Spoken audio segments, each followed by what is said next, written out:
Cooking, and this is where I show you how to get more vegetables and other plant foods into your diet deliciously. And in this video, I'm going to show you how to make my vegan spinach mushroom lasagna, and it's out of my cookbook, Whole Food Goodness. And this is a simple recipe with simple ingredients that you can find at any grocery store, but it does take a little bit of time. So it's the perfect recipe on a cold winter rainy day when you want to stay inside and spend some time in the kitchen. And it's well worth that time. So let's get into the recipe. I'm going to start off by cooking my millet, and I've got a cup of water boiling, and I'm going to add a half a cup of millet to that and put the lid on and let that cook until it's tender, probably about 20 minutes. And this idea comes from Mary McDougall, John McDougall's wife, the late John McDougall, and it's for the cheese sauce. So I'm going to start off with one small onion, finely chopped. I don't ever use any oil. Oil is 120 calories of pure fat. It's the highest calorie, lowest nutrient food that we consume. And it increases inflammation in the body, increases risk of heart disease, diabetes. And then when it starts to turn brown like it is, I'm going to go ahead and add just a little bit of water. About a half a cup is all. And I'm going to throw in 3 cloves of garlic. Then I'm going to add 2 tablespoons of balsamic vinegar.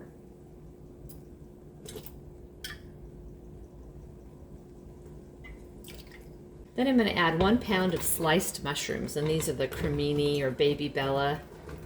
Chinese women who have just 1 button mushroom a day cut the risk of breast cancer by 64%. When they drink green tea with it, it bumped that up to 89%.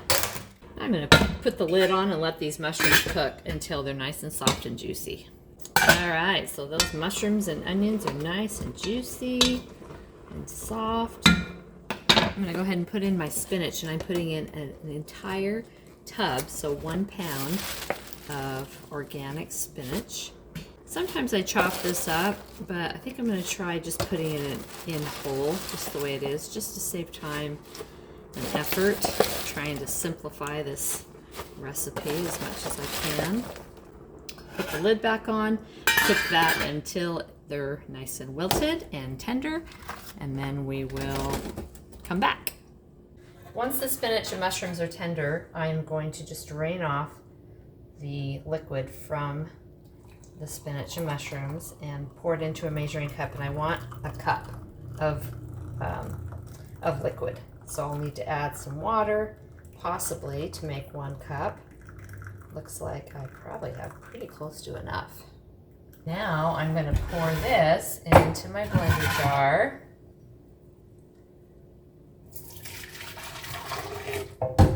And add my seasonings, which is a teaspoon of onion powder, half a teaspoon of garlic powder, 1/4 teaspoon of nutmeg, about a teaspoon of salt, and a 1/4 teaspoon of pepper, and 1 tablespoon of nutritional yeast.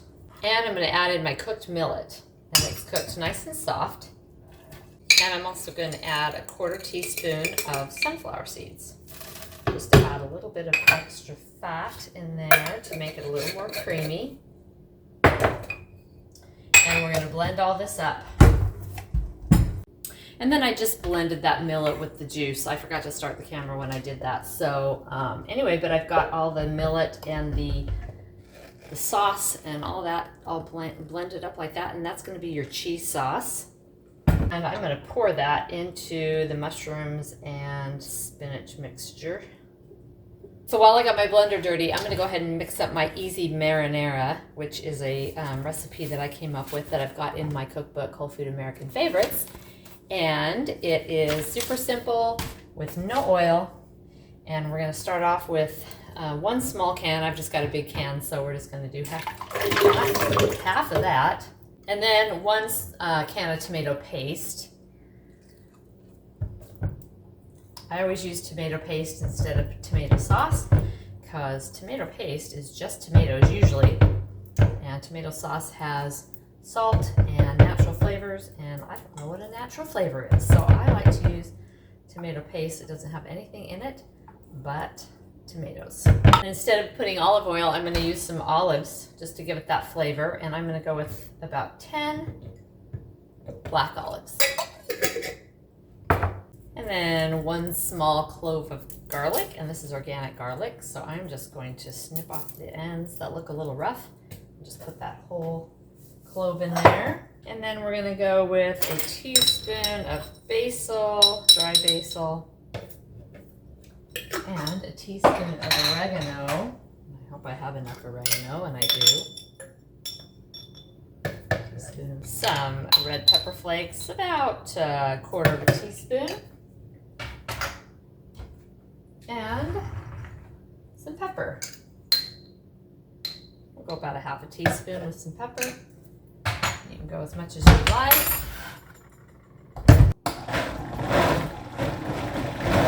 We're going to go ahead and put this together. So I'm just going to put out some tomato sauce on my pan. Just going to spread my sauce around the bottom like so. And I'm going to get my noodles. And the noodles I'm using are these gluten-free rice noodles. I'm just going to lay them across the bottom like so. And I haven't cooked these, obviously. And I'm going to take my spinach and mushroom mixture and just spoon it over the bottom on top of the noodles.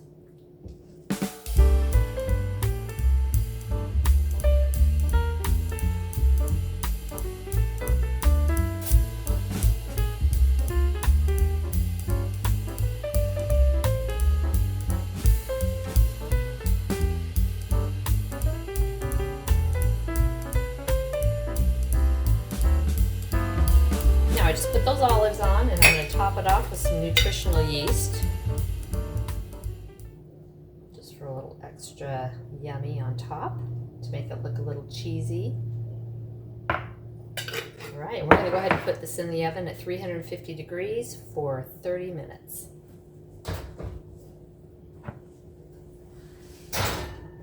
Oh, and I almost forgot. We need to cover it up. So I'm going to use this cookie sheet and put it over the top. All right, coming out of the oven.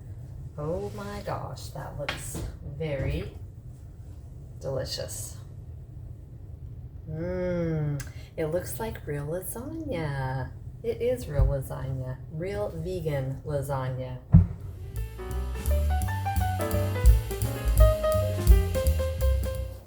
So there you have it, my vegan spinach mushroom lasagna. If you're interested in more whole food, plant-based, no oil recipes, you can find them on my website at healthforlifecooking.com, and you can also find them in my cookbook, Whole Food Goodness, as well as Whole Food American Favorites. And both of these can be bought off my website. If you like this video, give it a thumbs up, and if you know anyone who's interested in gaining optimal health with plant-based nutrition, please share it. And make sure to subscribe so that you get future videos. And also you can follow me on Instagram, and that's where I do a lot more little short, quick, and easy recipes, and that's at Health for Life Cooking. Until next time, this is April with Health for Life Cooking, wishing you the very best of health for the rest of your life.